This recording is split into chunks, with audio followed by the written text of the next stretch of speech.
기대해 나에게 주신 하루를 때론 피곤하고 일어나기 싫고 널 깨우는 알람 소리에 짜증도 나겠지만 안녕하세요. 오늘도 부른 말씀 권순민 목사입니다.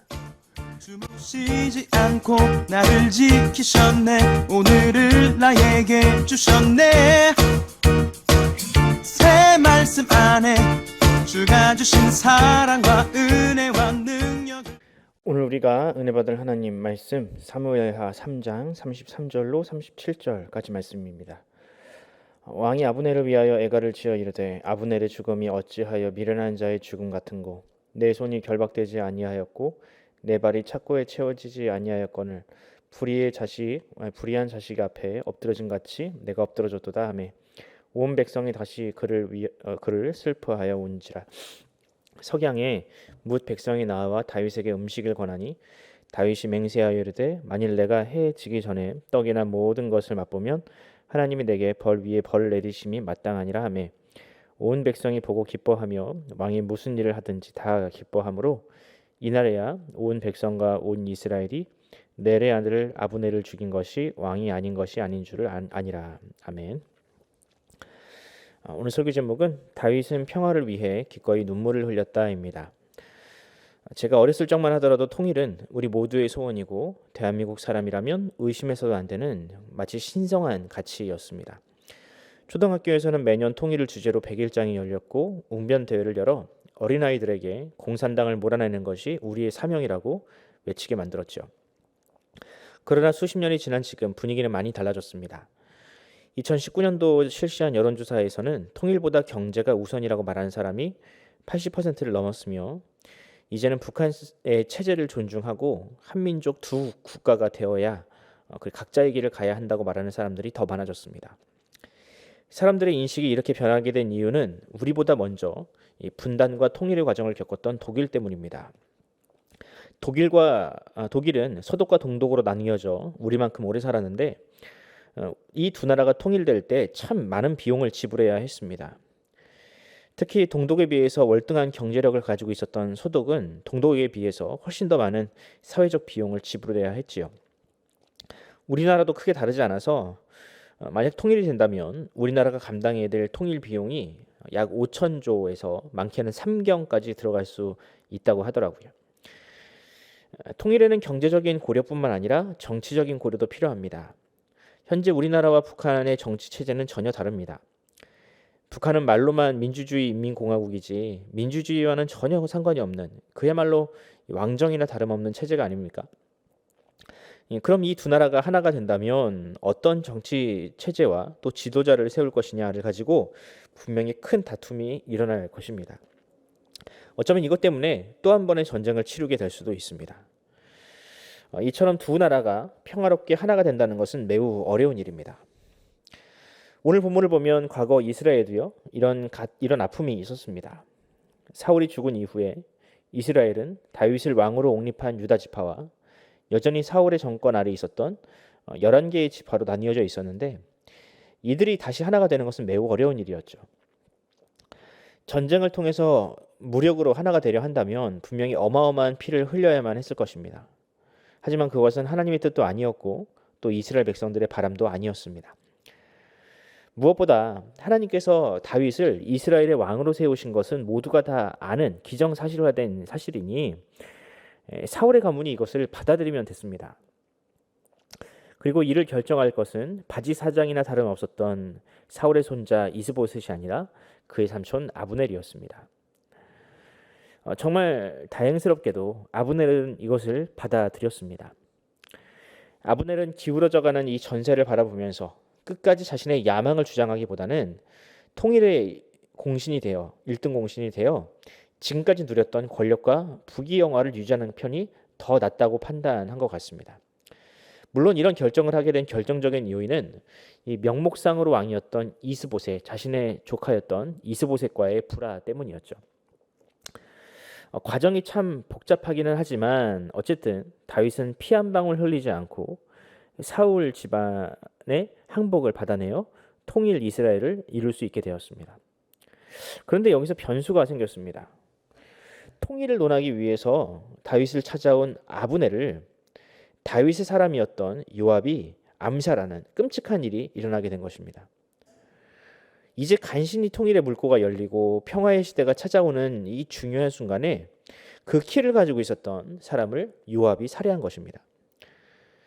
만약 이 소식이 백성들에게 전해진다면 어떨까요?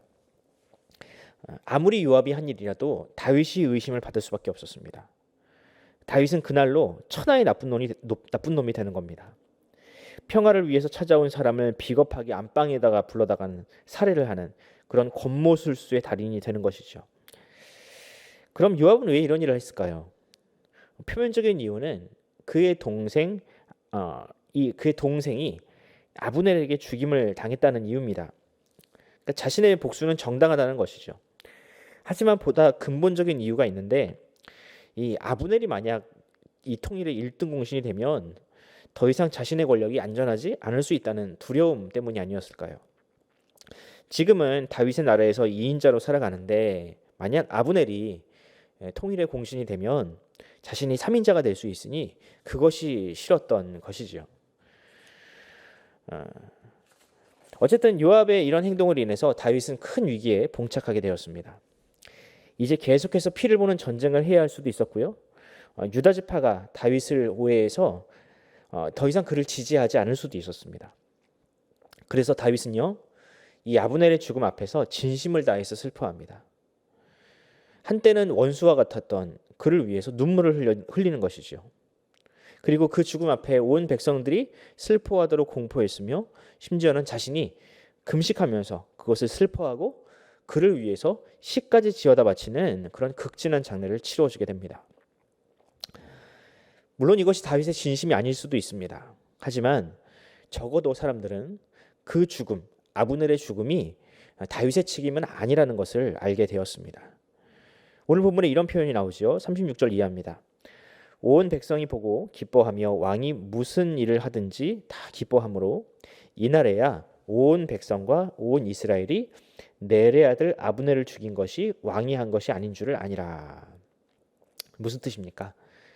이 백성들은 사울과 같은 폭군이 다윗이 사울과 같은 폭군일까 봐 두려워했던 겁니다.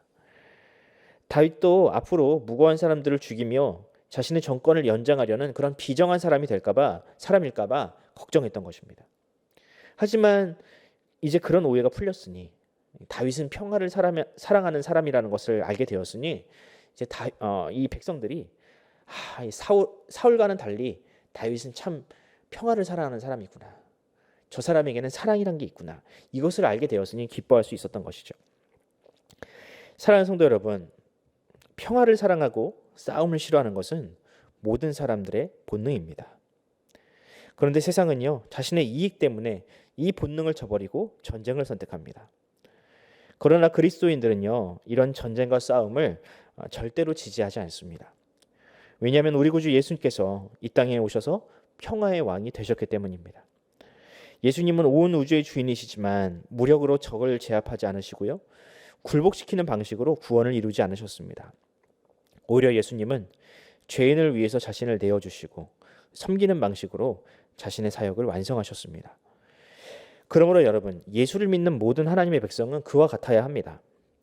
세상과 같이 피를 봐야 직성이 풀리고 싸움을 즐기고 자신과 생각이 다른 사람을 마귀로 몰아가는, 그렇게 혐오하는 그런 방식을 선택해서는 안 됩니다. 여러분, 그거는 세상 사람들도요, 가장 저급한 방식으로 여기는 것입니다. 세상은 다윗과 같은 그렇게 평화를 사랑하는 사람을 기다립니다. 그리고 그것을 이룰 수 있는 사람들은 오직 이 땅에 그리스도인밖에 없습니다.